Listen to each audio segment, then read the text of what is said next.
네, 예고해드린 대로 오늘 2부는 안철수 국민의힘 의원과 함께합니다. 전화로 만나보겠습니다. 나와 계시죠, 의원님? 네, 안녕하셨습니까? 네, 안녕하세요, 의원님. 국민의힘 AI 3대 강국 도약 특위위원장을 맡으셨더라고요. 그렇습니다. 일단 축하드리고요. 감사합니다. 우리가 뭘 준비해야 된다고 생각을 하세요? 크게 네 가지를 준비해야 됩니다. 첫 번째는 우리가 하드웨어가 부족해요. 네. AI 칩 있지 않습니까? 예, 그게 예. 필요하고, 두 번째는 이번에 딥시크 쇼크를 봐서 알 수 있듯이, 소프트웨어 기술이 굉장히 필요합니다. 네. 그쪽에 연구개발비에 많은 투자를 해야 되고, 세 번째는 모든 게 사람이 하는 일 아니겠습니까? 그렇죠. 그래서 정말 그 인재를 길러야 되는데 그게 1, 2년에 기르는 게 아닙니다. 네. 그래서 중장기적인 계획을 세워서 이제 인력을 기르는 이런 일들을 꼭 해야만 됩니다. 자, 거기서 이제 꼬리 질문 2개만 드릴게요. 첫째, 네. 지금 인재 말씀하셨으니까 지금 이과 우등생들이 다 의대로 몰리는 현상이 있잖아요. 이런 그렇습니다. 상태에서 인재 확보가 이게 더 어려워지는 거 아닙니까? 네, 저도 사실 그런 점 많이 지적을 했습니다만 지금 과연 뭘로 우리나라가 먹고 살 수 있는가? 사실 이런 수출 산업 아니겠습니까? 네. 근데 2,000명의 반도체 설계라든지 AI 기술자들이 의대로 가버리면 물론 국민들 건강은 좋아지겠습니다만 먹고 살 게 당장 막막합니다. 네. 그래서 사실 이런 것도 균형을 맞추거나 또는 AI 인재도 동시에 이렇게 많이 육성을 하는 그런 방법들이 필요한데요. 네. 제가 예를 들어서 말씀드리면 중국 지금 최전문가라고 하는 사람 41만 명입니다. 그렇다면서요. 예. 미국 20만 명입니다. 예. 한국 2만 명이 안 됩니다. 예. 10분의 1도 안 되는데 어떻게 따라잡겠습니까? 그래서 정말 한시라도 빨리 만들어야 된다. 제가 어제 100만 명 이야기를 했습니다만 예. 어떤 분은 그러시더라고요. 10만 양병설은 들어봐도 100만 명 너무 많은 거 아니냐.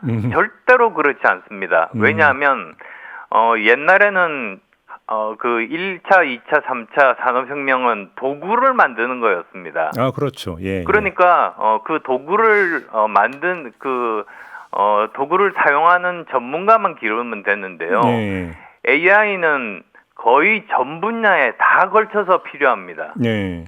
그래서 100만 명의 전문가가 필요하다고 말씀드린 겁니다. 두 번째는 과도한 정책 해석을 하고 싶지는 않지만 그래도 돌아보니까 아쉬움이 남아서 드리는 질문인데 예. 이 중차대한 시기에 윤석열 정부에서 R&D 예산을 깎은 적이 있지 않습니까? 그렇습니다. 그게 좀 너무 아쉬움으로 남지 않습니까? 저는 정말로 아쉬움으로 누구보다도 아쉬움이 많이 남는 것이 네. 제가 인수위원장 했지 않습니까? 네. 거기서 분명하게 보고서에 썼습니다. 이 R&D 증액하고 그다음에 청와대에다가 이 과학기술 수석을 두고 예. 그다음에 심지어 이 과기부 장관도 부총리급으로 격상을 해야만이 우리나라가 먹고 사는 문제 이 문제를 해결할 수 있다고 했는데 네네. 모두 다 반대로 가버리면서 참 예. 저 나름대로 절망했습니다. 절망하셨어요. 많이 답답하셨겠군요. 그리고 1년 만에 복구가 됐지 않습니까? 예. 근데 이게 1년 만에 예산은 복구가 가능하죠. 근데 실제로 필드에서는 한번 그렇게 예산이 적어지면 대학원생들이 거기에 지원을 하지 않습니다. 그렇죠. 그래서 이 효과가 저는 5년 이상 나쁜 영향을 미친다 이렇게 생각합니다. 알겠습니다. 아무튼 AI 관련해서 오늘 아침에 나온 뉴스를 보니까 중국의 딥시크 있잖아요. 예. 우리 외교부, 국방부, 산업부가 차단을 했다고 하는데 이 조치는 어떻게 평가하세요? 아마도 지금 그것 때문일 겁니다. 그러니까 둘로 나눠서 말씀드리죠. 우선 앱에 대해서는 예. 그 속에 뭐가 있는지 모릅니다. 예. 모든 정보들을 중국에서 갖고 이렇게 사용을 하더라도 우리가 알 수가 없습니다. 그래서 아마도 임시 방편으로 차단을 한 것 같은데요. 네. 근데 그럼에도 불구하고 그것 말고 또 오픈 소스라고 해서 네네. 원래 프로그램들을 공개를 했습니다. 네. 그 부분들은 우리가 하나하나 들여다볼 수 있으니까 만에 하나 중국으로 그 데이터를 전송하는 부분이 있다면 네. 우리가 찾아내서 그걸 없앨 수가 있는 거죠. 아, 그래요? 그런 연구는 계속하는 것이 옳다. 저는 네. 그렇게 말씀드립니다. 알겠습니다. 관련해서 지금 반도체 특별법이 이제 정치권의 숙제로 던져진 상황 아니겠습니까? 예. 어떻게 처리해야 된다고 생각하세요? 사실 52시간, 평균 52시간, 제조업에서는 사실 저는 바람직하다고 생각합니다. 예. 근데 이 소프트웨어나 하드웨어를 포함해서 이 연구 개발 인력은 그런 식으로 일을 안 합니다. 아, 예. 제가 소프트웨어를 개발해서 아는데요. 예를 들어서 V3 새로운 버전을 만들려고 하면, 그전 한두 달 동안 거의 밤을 샙니다. 네. 하루에 일주일에 52시간이 아니라 거의 밤을 새워서 일을 집중을 해야지 완성을 합니다. 네. 그리고 나서 한 석 달간 휴가를 갑니다. 예. 회사에 안 나옵니다. 네. 원래 그런 식으로 일을 하는 거거든요. 그래서 저는 좀 심하게 말씀드리면 네. 이 법을 그냥 평균 1년 내내 주 52시간으로 이렇게 제한하신 분은 이런 소프트웨어나 하드웨어 쪽에 개발 경험이 전혀 없는 분들이 만든 것이 아닌가. 그래서 최소한 이런 R&D 쪽, 이 연구개발 쪽만이라도 이것에 대해서는 석 달 밤새고 석 달 방학하고 하면서 1년에 평균 52시간, 예. 또는 반년에 평균 52시간 그것만 지키면 근로자들에게 좋은 거 아니겠습니까? 근데 삼성 영구직 노조 같은 경우는 52시간 예외 적용에 대해서 반대 입장을 내놨던데요. 그럼 이건 어떻게 평가를 하세요? 그건 또 찬성하는 사람도 있고 반대하는 사람도 있습니다. 네. 그리고 또 직종에 따라서 어떤 경우는 제조업과 관련된 것처럼 이렇게 보조 인력들은 52시간으로 평균해서 충분할 경우도 있거든요. 네, 네. 그래서 그 직종마다 좀 다르게 적용하는 것이 옳다. 저는 그렇게 말씀드립니다. 알겠습니다. 좀 이제 다른 범주로 좀 넘어가서 이 52시간 예외 적용 관련해서는 이재명 대표의 발언도 많이 화제가 됐었는데 예. 결국은 이재명 대표가 이제 우클릭이라고 표현하는 경우도 있고 실용주의라고 표현하는 경우도 있는데 아무튼 이런 행보는 어떻게 평가를 하십니까?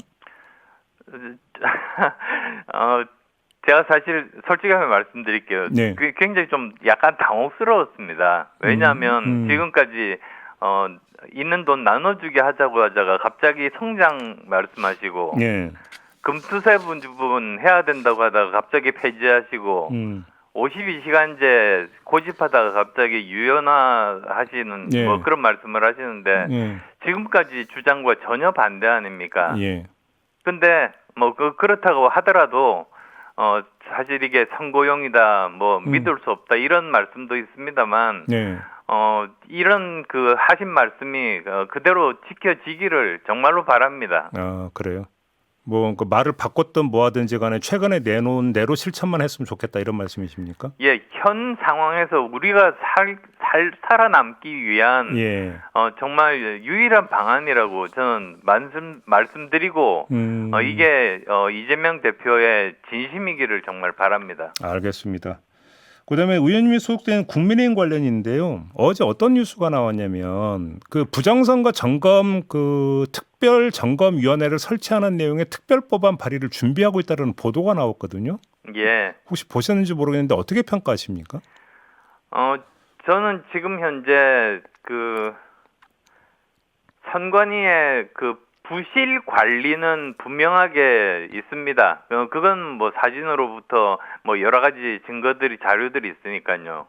그러니까 오히려 저는 바로 부정선거 지금 어떤 명확한 증거가 없는 상태니까 검찰이나 경찰이 잘 안 움직이는 거 아니겠습니까? 예. 그러니까 오히려 부실 관리를 집중적으로 감시 감독하고 수사한다. 저는 그게 맞다고 봅니다.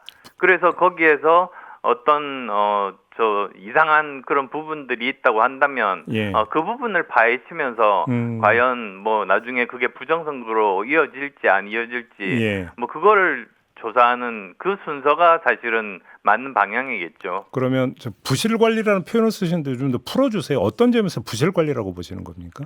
그러니까 뭐 지금 뭐 여러 저도 사진으로만 봤습니다만 네, 이 그 투표 용지에 대한 그런 부실 관리 부분이라든지 네, 또는 그 투표 용지 함을 옮겼을 때 그 사각에 해당되는 뭐 CCTV가 없는 부분에 예, 대해서 예, 있는 부분들이라든지 예, 이런 부분들에 대해서 명확하게 밝혀서 국민들이 정말 속 시원하게 아 이렇구나 뭐 이게 뭐 어떤 뭐 문제가 없었구나 아니면 문제가 있었구나 이런 것들을 속 시원하게 밝혀주기를 기대합니다. 그러면 부실 관리 점검부터 시작을 해서 한번 점검을 하다가 이게 부정선거 의혹까지 있으면 거기까지도 한번 점검 조사를 해볼 수 있다 이런 취지의 말씀이실까요? 뭐 그건 수사 과정에서 당연한 일 아니겠습니까? 근데 지금 이제 그 법안은 수사가 아니라 특별점검위원회를 국회가 설치하자 이 그러니까 취지거든요. 이건 어떻게 평가하세요?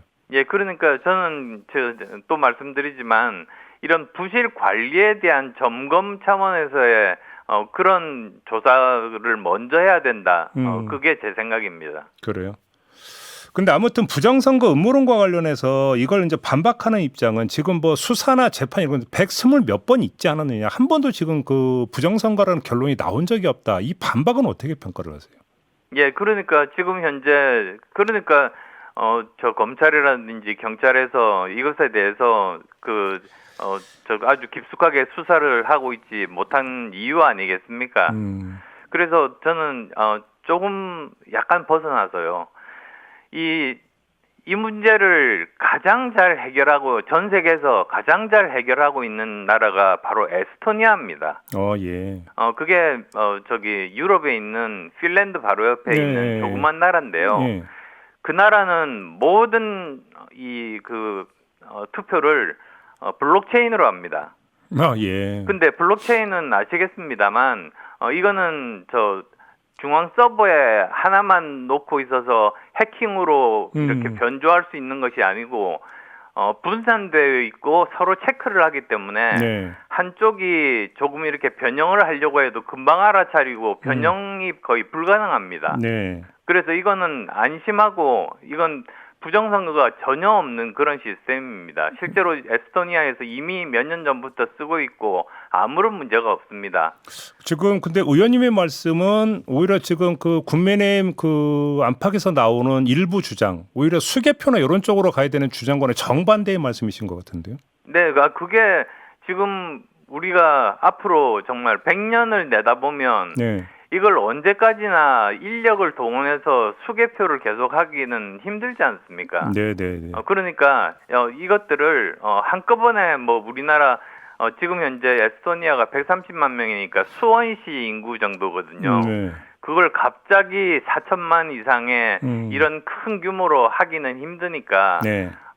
저 총선이라든지 지방선거에서 특정한 도시 영역부터 시작해서 시범 사업을 하는 겁니다. 그렇게 해서 이제 이 블록체인에 대한 것들을 검증을 하면서 결국은 대선과 같이 전국적인 단위로 하게 된다면 저는 이것을 다른 나라들도 받아들이고 수출 산업으로 우리 먹거리로도 활용할 수 있다. 이렇게 알겠습니다. 생각하고 있습니다.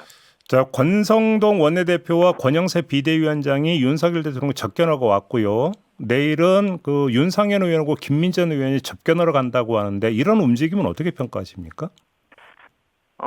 저는 개인적으로 그렇게 접견하는 것 자체에 대해서 네. 이의를 제기하고 싶지는 않습니다. 예. 그런데 지금 현재 보면은 지도부 아니겠습니까? 네. 당의 지도부라면 좀 더 조용하게 그리고 가능하면 알리지 않고 네. 그렇게 다녀왔으면 좋지 않았을까 이런 생각이 듭니다. 그래요. 이런 말씀을 드리는 이유가 사실 우리 당이 계엄을 옹호하는 정당으로 비춰진다면 네. 중도층이 멀어집니다. 예. 그래서 정말 국민들의 정서와 상식에 부합하는 신중한 행보가 필요한 때다. 저는 뭐 지금 좀 지나기는 했습니다만 지금부터라도 이런 쪽에 정말 집중해서 생각을 했으면 합니다. 글쎄 뭐 조기 대선이 될지 어떨지는 모르겠지만 어느 시점에선간 대선은 열리지 않겠습니까? 그렇습니다. 그러면 당연히 이제 당내 경선이 먼저 치러질 거고요. 예, 아마 그 의원님이 만약에 당내 경선에 도전을 하신다면 이런 질문을 제일 먼저 받을 가능성이 높습니다. 계엄 선포에 대해서 그리고 윤석열 대통령에서 당이 어떻게 그 관계 설정을 하는 것이 바람직하냐라는 질문을 받게 될 텐데 미리 답을 주신다면 어떤 말씀 주시겠습니까? 계엄 선포에 대해서는 사실 저 혼자 앉아 있는 모습을 보셨겠습니다만, 네. 저는 이건 그때 탄핵 소추안에 저 찬성안을 던졌습니다. 네. 이건 지금 뭐 두 가지 이유였었는데요. 우선은 어떤 사변이나 전시에 해당되는 그런 상황이 아니라고 판단을 했었고요. 네. 그 다음에 또 두 번째로는 국회에서 제적 의원 과반수 이상으로 통과가 되어야 되는 그런 상황에서 그 전에 군인들을 국회에다가 침투를 시켰지 않습니까? 네. 그런 두 가지 부분에 대해서는 헌법 위반의 소지가 있기 때문에 네. 이건 헌법재판소에서 제대로 판결을 해야 된다고 해서 헌법소추라는 게 계엄 소추라는 게 그런 것 아니겠습니까? 탄핵소추. 근데 의원님 그러면 그거는 내란에 해당이 됩니까 안 됩니까? 그건 또 다른 문제입니다.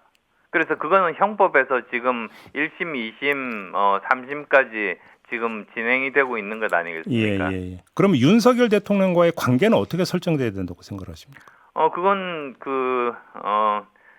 내란 결과에 따라서 여러 가지로 달라지겠죠. 그러니까 내란 재판 결과에 따라서 달라진다. 예, 재판 결과에 따라서 유죄냐 무죄냐에 따라서 달라질 수 있을 아마도 겁니다. 그거보다는 탄핵 심판 결과가 먼저 나올 가능성이 높을 것 같은데 만약에 탄핵 결정이 내려진다면 그때는 어떻게 되는 겁니까? 탄핵 심판이 내려진다면 거기에 대해서 받아들이고 예. 그리고 또 그러기 위해서도 아까 제가 대통령 접견에 대해서는 네.